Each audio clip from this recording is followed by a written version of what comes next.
Hi, this is Pat Altvater, and welcome to your Conscious Transformation Moment for April. Last month I talked about the brick wall and coming to the point of choice where you can consciously wake up to what's happening in your life if you've hit a brick wall and move around it.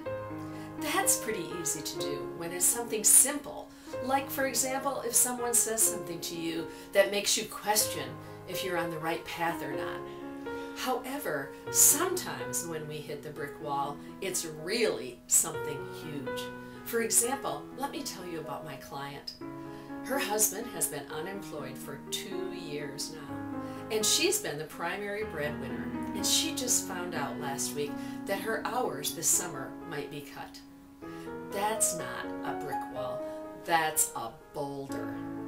And when we hit a boulder like that, sometimes we have a tendency to spend so much of our energy worrying about what's going to happen to us, worrying about things that we don't know if it's going to come to fruition or not. Or, if you're like me, we spend time doing, trying to force something to happen, and invariably it never works out. In fact, what I found is sometimes when you're at a boulder like that, the best thing to do is surrender. Sometimes it's best to just surrender or let go. And for some people, that means having a temporary meltdown, which could involve an emotional release, like crying. I know in my teachings, I typically tell people to stay in positive emotion. But what I've found in the past, in my own life, as well as in clients, is that when you're up against a boulder and you finally let go and let God, in fact, when I quit trying to make something happen, shortly after is when things begin to work again. So expressing your emotions is not a bad thing. It's when you're living day to day in a negative state that causes detrimental results. So I believe that it's best for you to express your emotions. In fact, your emotions are what tell you that you're at the brick wall.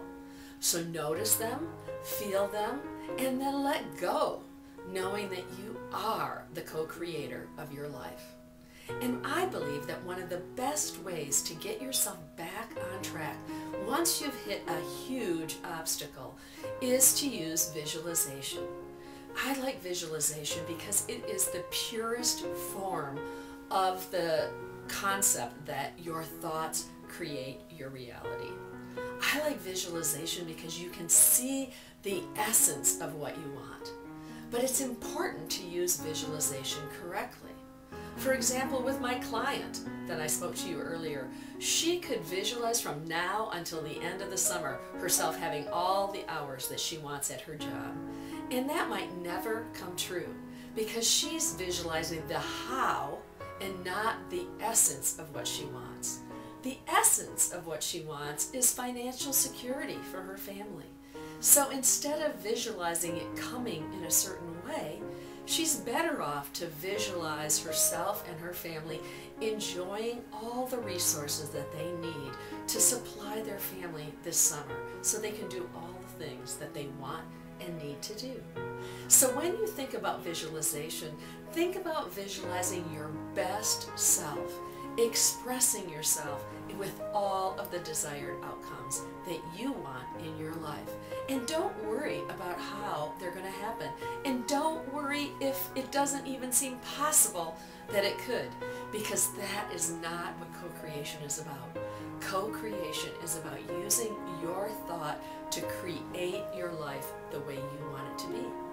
So every morning and every evening, you should spend about 5 minutes visualizing the essence of what you want your life to be like. And when you're at a brick wall or an obstacle, stop after you let go and just get yourself back into positive visualization of what you want for your life. And then lastly, have faith that it will happen, because if you do it on a regular basis and do it with the belief and faith that you are creating your reality, you will.